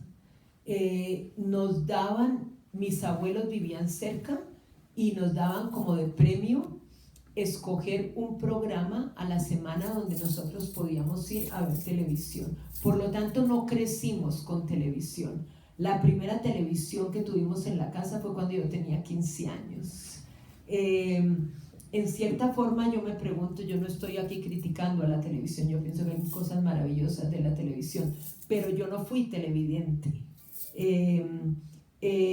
Interesantemente, la única imagen en la que Andrés se mueve que se ha preservado fue una entrevista que se hizo en la televisión por Juan Gustavo Cobo Borda, y la única razón por la que esa entrevista sobrevive fue porque Luis Ospina, esa entrevista la pasan después que Andrés se suicida. A la semana de Andrés matarse, esa entrevista pasa por la televisión. A mí me han contado, yo todavía no había llegado a Cali, que mis hermanas y mi papá sabían que Andrés, es decir, al Andrés muerto iba a aparecer en la televisión, y trataron de que mi mamá no supiera. Pero Luis Ospina y Eduardo Carvajal, el fotógrafo, filman con una maquinita pequeñita, filman esa entrevista, y es la única entrevista que es la única, pues es el único film en el que Andrés aparece, y allí ustedes lo ven. Si ustedes lo han visto, ustedes le ven yo hablé con Juan Gustavo Cobo Borda, yo lo entrevisté, gracias Andrés Ospina, y Juan Gustavo Cobo Borda me dice lo profundamente nervioso que Andrés estaba, y allí se le alcanza a ver la tensión que siente Andrés de que está hablando y no va a tartamudear. Entonces uno lo ve en ese pedacito, gracias a Luis y Eduardo que lo filmaron. ¿Alguien más? Sí. ¿Cuál era el lugar favorito de Andrés? Quizá en la ciudad o en las afueras había un lugar, no sé, donde él encontrara cierta catarsis o llegase ese momento de inspiración o de momento de creación. No sé, tú que lo conocías también, ¿cuál era ese lugar? Andrés le encantaba la naturaleza, le encantaban las montañas, le encantaban los ríos, le encantaba el agua, le encantaba el verde. Un poema que se sabía de memoria y que yo adoro, no porque Andrés se lo supiera, a mí también me gustaba mucho. Federico García Lorca fue, a mi papá le gustaba mucho Federico García Lorca. Verde que te quiero verte, de García Lorca, Andrés se lo sabía de memoria, adoraba el color verde porque decía que eso era lo que él decía. No sé, no lo he googleado, me voy a sentar a creer lo que Andrés decía, que era el color que tenía más variedad en la naturaleza de todos los colores, y amaba estar rodeado de verde, y le encantaba el agua, le encantaba el mar, le encantaba poder ir al mar, le encantaba pensar en que Cali quedara tan cerca al mar, y siempre buscaba sitios rurales para poder ir. Le encantaba Silvia Cauca, donde terminó de escribir la novela, y tenía como una obsesión romántica por ese sitio, porque allí fue donde se conocieron mis papás. Entonces él creaba cosas novelescas de todas estas historias familiares. Todos tenemos historias familiares. En mi familia hubo un escritor, por lo tanto, muchas de las cosas que son normales para mí, para Andrés, él le dio a Silvia Cauca, no sé si algunos de ustedes han estado en Silvia Cauca, entre paréntesis, es un paisaje bellísimo. Andrés, cada vez que se sentía mal, pensaba que si él se iba a Silvia Cauca iba a estar bien, y allí fue donde escogió ir a terminar a escribir Que viva la música. Como yo les digo, Andrés nunca pudo independizarse económicamente. Mis papás le alquilaron una pequeña casa y allí terminó Que viva la música. O sea, irse de la ciudad, irse. Sí. Aquí después tú. Pues ya que se está hablando de los lectores voraces, o que había una pregunta sobre las influencias de los autores, creo que esta pregunta iría de pronto más para ustedes dos. ¿Cuál es la influencia de Andrés Caicedo en lo que ustedes escriben? ¿O por qué les gusta tanto? ¿O qué fue lo que encontraron cuando lo leyeron las primeras veces o la primera vez? Bueno, yo tenía 14 años y me acababan de echar del colegio, y cuando fui a ingresar al colegio exigieron como un requisito que yo tomara una terapia psicológica, y un psicólogo caleño llamado Juan Carlos Negret me mostró esas obras que había sacado Oveja Negra en aquel momento de Andrés Caicedo, Destinitos Fatales. Eso llegó a mis manos, y lo que mi terapia era sentarme con él, un tipo muy lúcido que no tenía nada de psicólogo, era más bien un amigo mío, y leíamos esos libros, ¿no? Y ahí conocí a Patricia Linda y conocí una cantidad de cosas que fueron muy importantes para mi vida, y eso me resultó tremendamente inspirador. Después me di cuenta del personaje que había detrás de él, y eso me resultó muy fascinante, sobre todo porque yo tenía el interés de escribir también. Y llega algún punto de mi vida en que además se suma el hecho de que es alguien tremendamente obsesionado con su ciudad. Andrés Caicedo tiene una relación íntima con su ciudad que le admiro, digamos, y de alguna manera yo siempre he pensado, y lo sigo pensando, que a Bogotá le hace falta un Andrés Caicedo.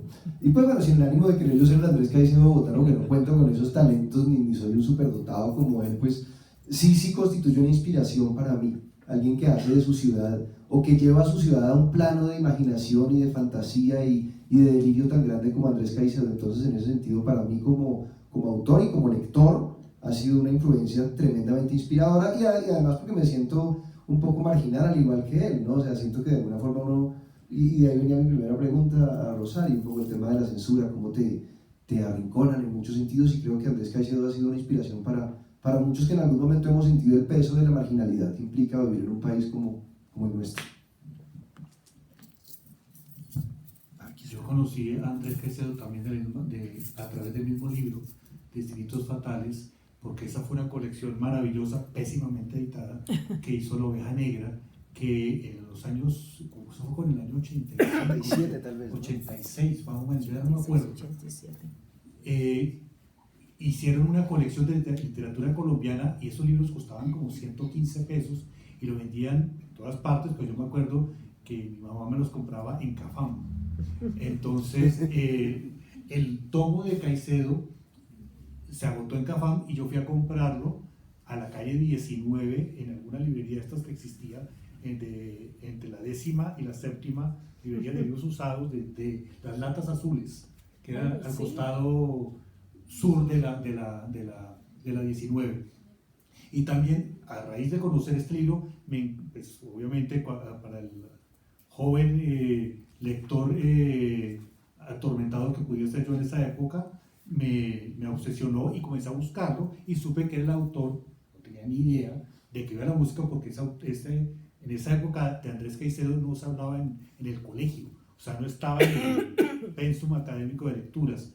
Y en esa época conseguir Que vea la música, la primera edición, era lo más normal del mundo.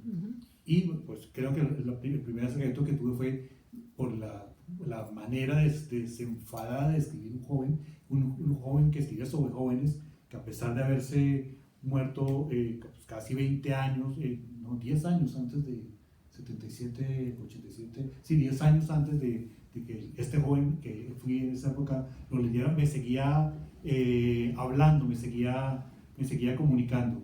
Y después, bueno, comenzó la voracidad por seguirlo, porque lo que desata Caicedo en muchos lectores es las ganas de leer. O sea, así como podía desatar las ganas de ver cine, para muchas personas desató las ganas de leer. Y si leía Lovecraft, por ejemplo, fue por Caicedo, Claro. no lo había leído. Y si leía algunos cuentos de Poe, fue por él. Entonces ese es otro de los grandes legados que nos deja la lectura en mi opinión, de la obra de Andrés Caicedo. Perdón, seguía él y después tú. ¿Cómo era la relación de él con el movimiento literario en Cali? ¿Iba a recitales de poesía, eran amigos de otros escritores o se limitaba a leer y a estar? Andrés era una persona, como él mismo lo dice, de unos pocos buenos amigos. Dejar obra, morir tranquilo, ¿cómo es que dice? Dejar obra, morir tranquilo, dejando unos pocos buenos amigos. Era una persona de buenos amigos y los amigos lo querían muchísimo. Se sentía, yo pienso que esa iniciación a la sociabilidad, al sentirse siempre tan distinto, porque fue tan distinto desde el principio, lo llevó a sentirse muy aislado. Andrés fue un muchacho intelectual y exitoso en el teatro desde muy temprana edad. A los 16 años los diarios de Cali empiezan a hablar de este fenómeno precoz Andrés Caicedo, que llena el teatro municipal con las obras que dirige. Andrés Caicedo idolatraba el teatro. Tenía relaciones con el mundo intelectual caleño, fue parte del teatro experimental de Cali, el TEC, actuó en una obra que desgraciadamente no hay. Yo he hablado con Jacqueline, la esposa de Enrique Buenaventura, nadie la fotografió, no hay absolutamente ninguna ninguna prueba de que Andrés estuvo allí actuando, pero yo recuerdo verlo actuar. O sea, de que él trataba de ser parte de ese grupo, pero Andrés nunca pudo pertenecer a ningún grupo.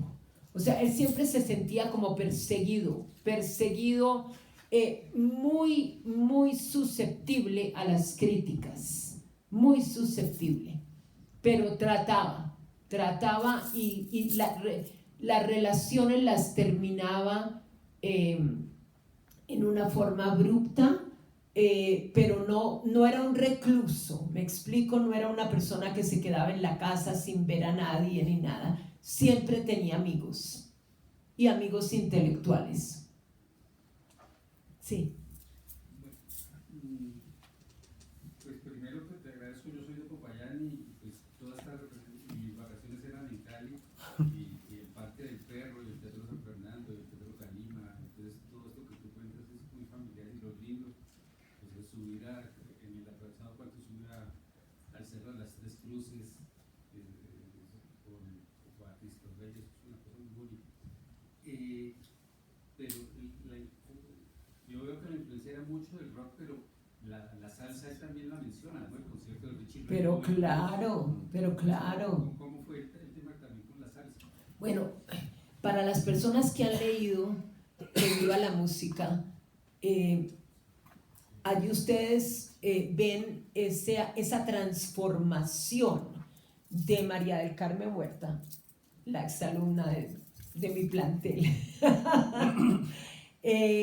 Como María del Carmen Huerta se va del norte, pues que era en esa época el sitio donde vivían las clases burguesas, la clase media alta, la clase alta vivía en el norte, donde no se oía salsa en ningún momento.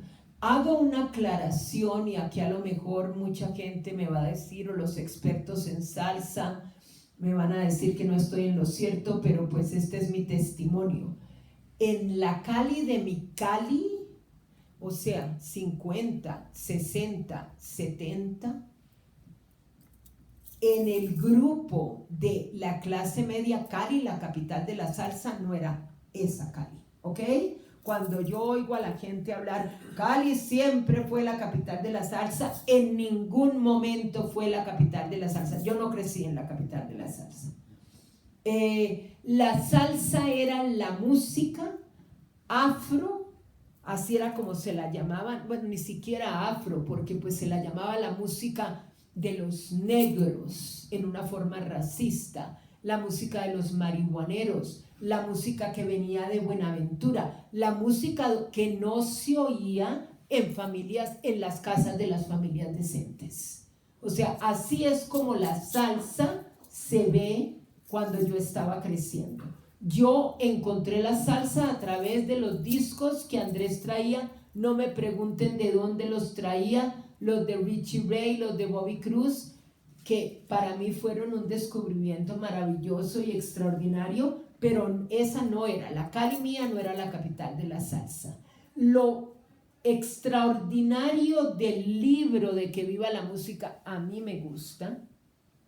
Yo siempre digo, no a todo el mundo le tiene que gustar. Yo estoy hablando aquí de una literatura que me gusta, pero si hay alguien que me diga, no me gusta la literatura de Andrés Caicedo, bienvenido sea, porque yo pienso que esa es la libertad. Yo estoy hablando de un libro que me gusta mucho, y una de las cosas que me encanta del libro es cómo la música se usa para describir el cambio social y el cambio ambiental y todo lo que está sucediendo en Cali en esos momentos. Cómo del rock se pasa a la salsa, cómo esta niña se desplaza completamente porque está oyendo salsa y lo que la salsa le produce. Y yo pienso que ese libro sirvió muchísimo porque tan pronto salió Que Viva la Música, en el grupo selecto, como lo llamaría Andrés, porque hay una parte de Andrés en los diarios que dice que él escribe para los muchachitos en el recreo, para que lean Que Viva la Música entre el grupo selecto. Hay un grupo selecto que coge ese libro desde el primer momento por una razón u otra y lo convierte en algo importante. Y la gente empieza a oír salsa, no solamente porque viva la música, sino porque las clases se empiezan a relacionar más, tal vez, no a aceptar más, pero tal vez a relacionar, y la salsa se empieza a convertir en algo más popular. Pero ese concepto de que viva la música a través de la salsa y del caminar por la ciudad, Andrés Ospina lo menciona, ese amor de la ciudad y amor y odio que siente la protagonista de Que Viva la Música. La persona que tradujo Que Viva la Música al inglés es un irlandés, hizo una hermosa traducción de Que Viva la Música al inglés que le tomó 3 años. Imagínense lo que es traducir Que Viva la Música al inglés, e hizo una maravillosa traducción.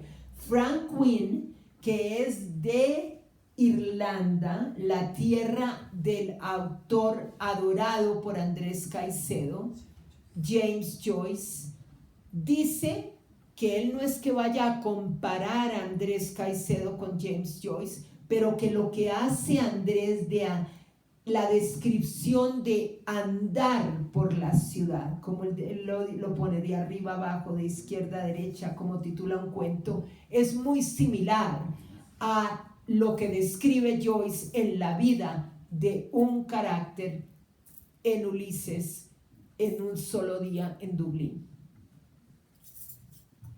¿Alguna otra pregunta? Muchas. Me gustaría volver por un lado a la idea de dejar obra, pero por otro a la censura a propósito de la publicación fallida de la correspondencia de Andrés. Me gustaría saber la opinión de Rosario, un poco como hermana, como parte de la familia, pero también como una lectora de la obra de Andrés. Ok. ¿Me dicen la primera pregunta? ¿De dejar obra? Sí, por un lado, el interés de morir, dejar obra, de pronto lo que mencionabas del papá, que quisiera que se publicara todo. Absolutamente todo, pero sí. por otro, la censura y exacto. la Exacto, el libro controversia por la no publicación Exacto, exacto. Bueno, yo personalmente, ya que estoy tan envuelta en esta controversia, porque yo no es que esté envuelta, yo no estoy hablando aquí solamente, yo siempre lo clarifico, en primer lugar porque yo tengo una vida aparte de ser la hermana de Andrés Caicedo y tengo intereses aparte de ser la hermana de Andrés Caicedo y soy una persona completamente independiente de el fantasma de Andrés Caicedo, pero yo hablo de Andrés Caicedo porque amo el arte de Andrés Caicedo y siento también que debido a la censura está en peligro. Porque para mí la censura es la contradicción del arte, es lo que niega al arte, a todo tipo de arte. Quien censura el arte está censurando para mí la libertad. Y si nos vamos a centrar en la censura a la correspondencia de Andrés Caicedo, nos estamos centrando en algo, en negar el deseo de un joven escritor que se mató escribiendo cartas. Y lo voy a decir así con un ejemplo claro y gráfico. Lo último que escribió Andrés fueron 2 cartas.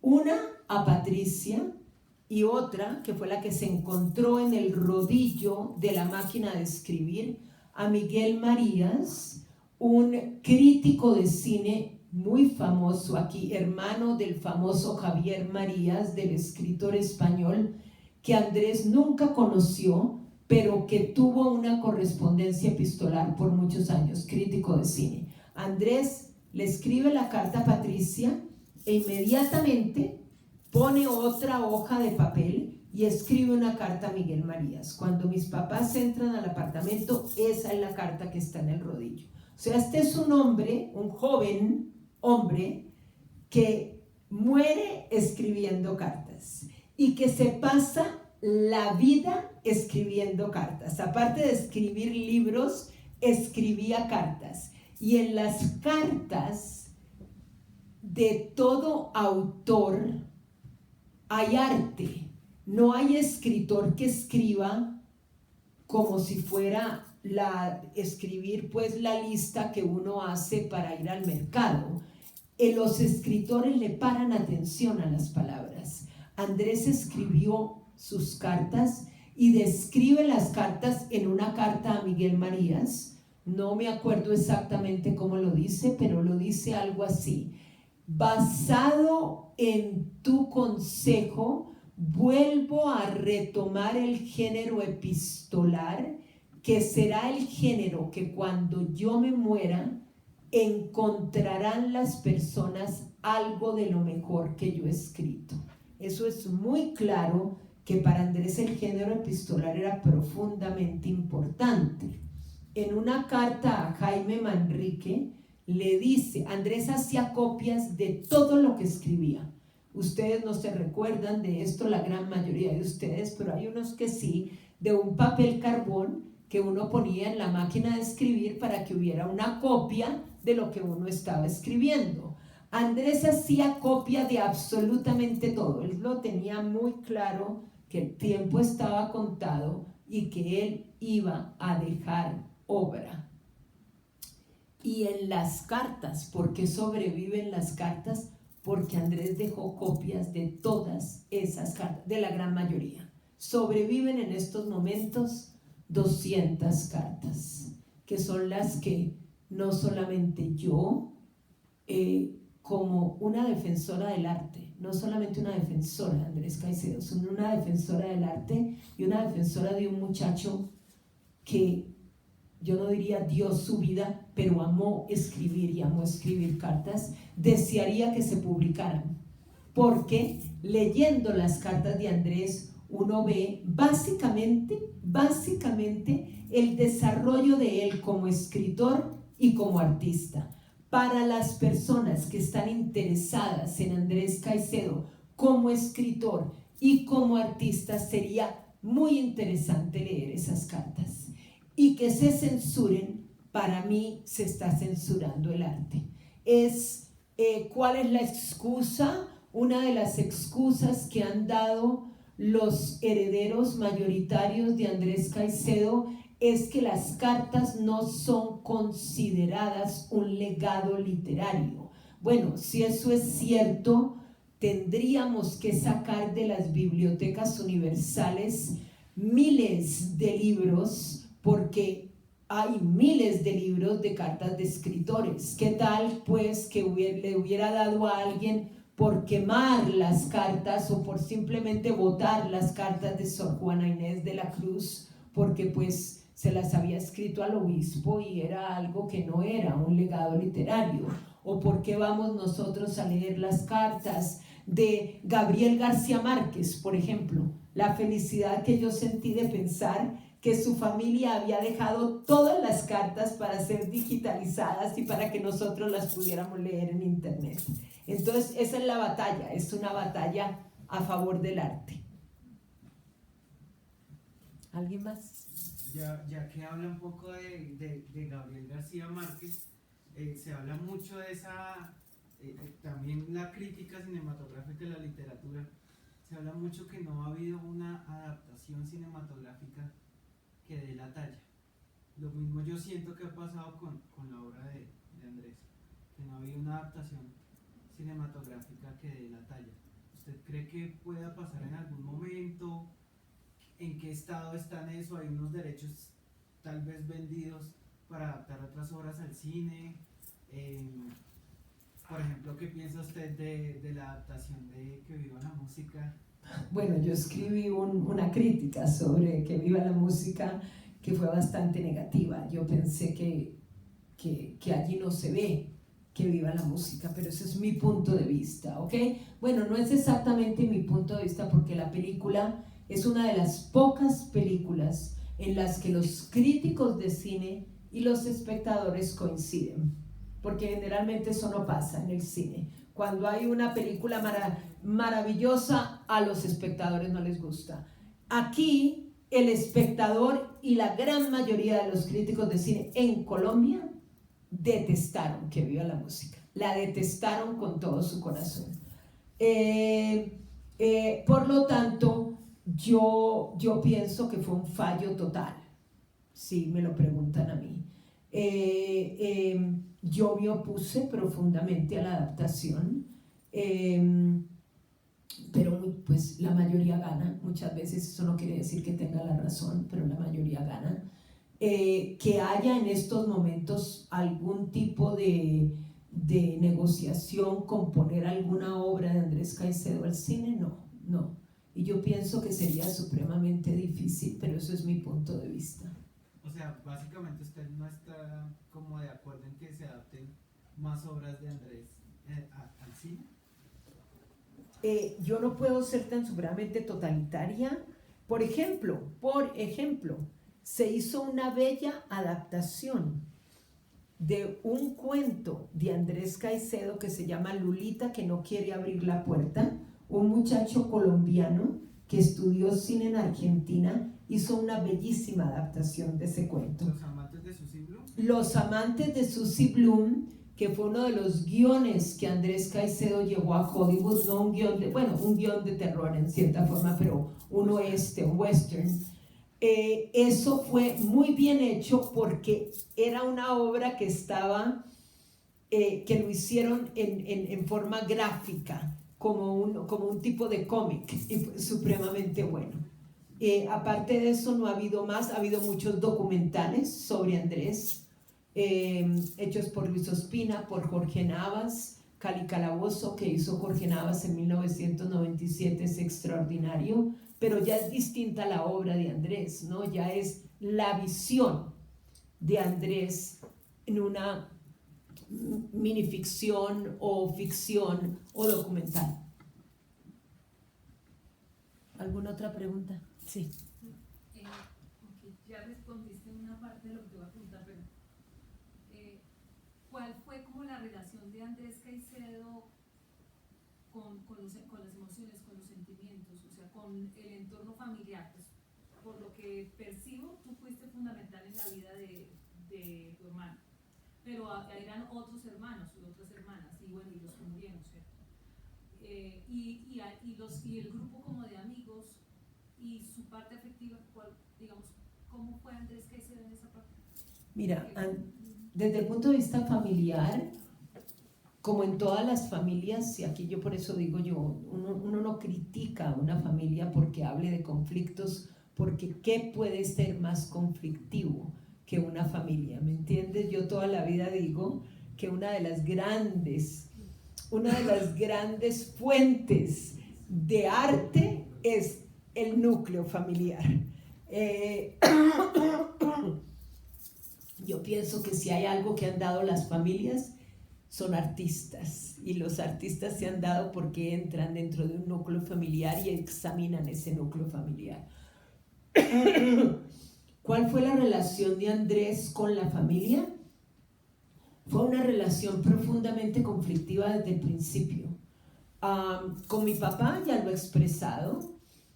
Con mi mamá una relación conflictiva porque mi mamá lo quería mucho, pero evidentemente no lo entendía. Es difícil como madre, y uno se tiene que poner en el contexto histórico de cuándo fue que mi mamá nació. Mi mamá nació en 1919.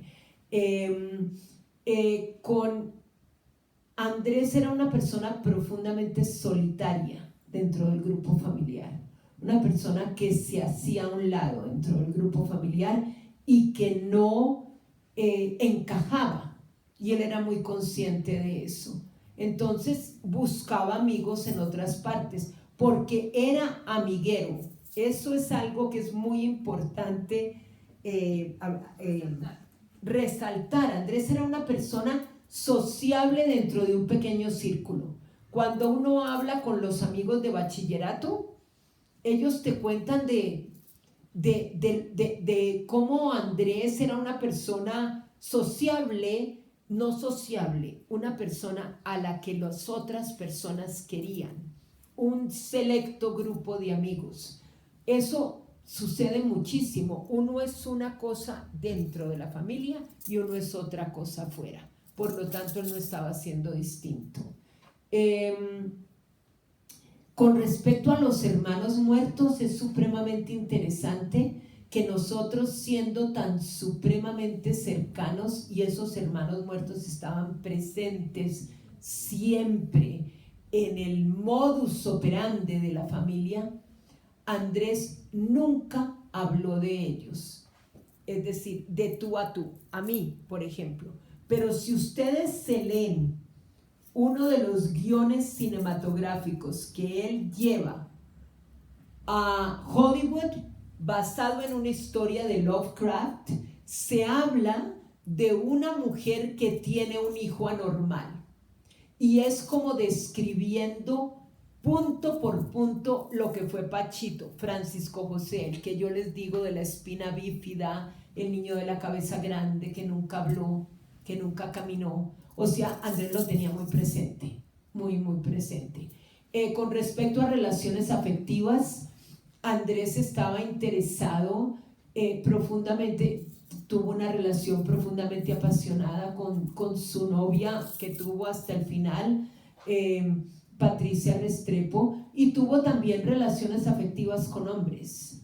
En esa época, el concepto de homosexualidad era un concepto profundamente prohibido, y un concepto que hubiera hecho a Andrés aún más, entre comillas, raro de lo que Andrés era.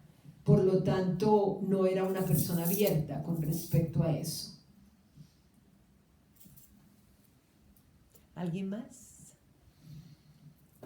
Bueno, yo quiero, para cerrar, responderte a Andrés Ospina. No le regalé el libro a Rosario, pero le voy a regalar de mi biblioteca el ejemplar número 1 de la revista Cinemateca, que salió en julio del año 1977, dedicado a Andrés. Entonces, no le regalé a Denise, pero le regalé pero sirvió de algo la queja, ¿no? Mil gracias, mil gracias. Esto muestra, Yo siempre lo he querido, es supremamente difícil de conseguir, entonces yo no sé qué es lo que le voy a regalar yo a Álvaro. Pero esto muestra que Andrés en 1977 ya era conocido profundamente como crítico cinematográfico.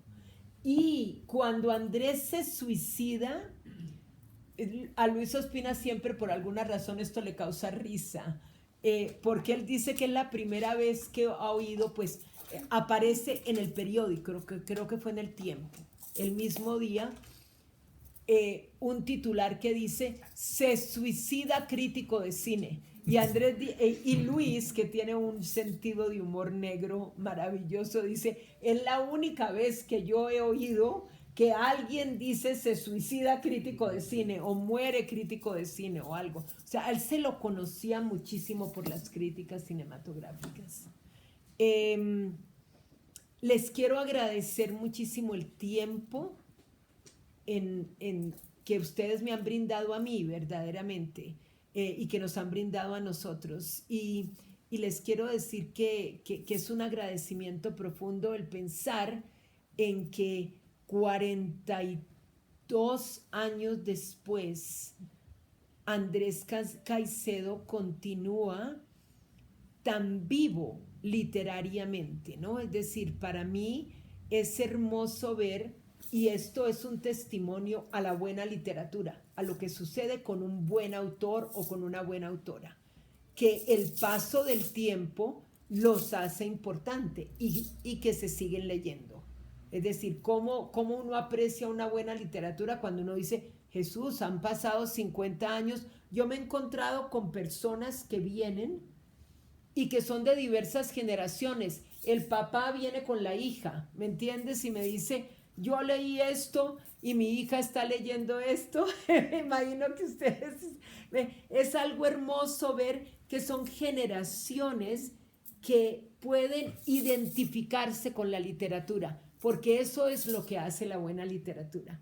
Aquí voy a terminar. Hay una hermosa cita que ojalá la tuviera yo aquí al frente mío, de un escritor norteamericano que yo amo, que se llama James Baldwin. Yo no sé si ustedes vieron un documental que apareció hace poco que se llama I'm Not Your Negro.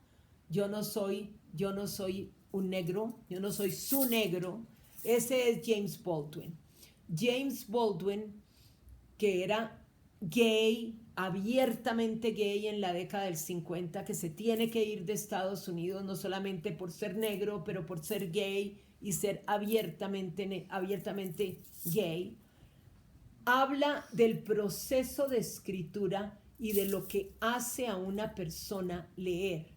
Y lo que él cuenta es como cuando él empieza a leer y él se da cuenta que el sufrimiento que él siente no es un sufrimiento individual de él solo, llamémoslo sufrimiento, porque eso es lo que él describe, que hay cantidades de otras personas. Y él dice: and then you read, y entonces uno lee y se da cuenta que lo que uno siente lo han sentido millones de personas a través de los milenios, y eso es lo que nos hace universales, la literatura, el libro.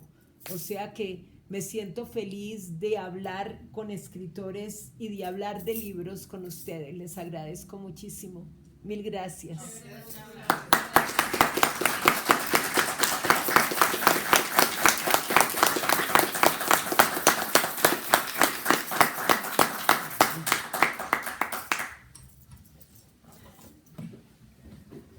Jesús.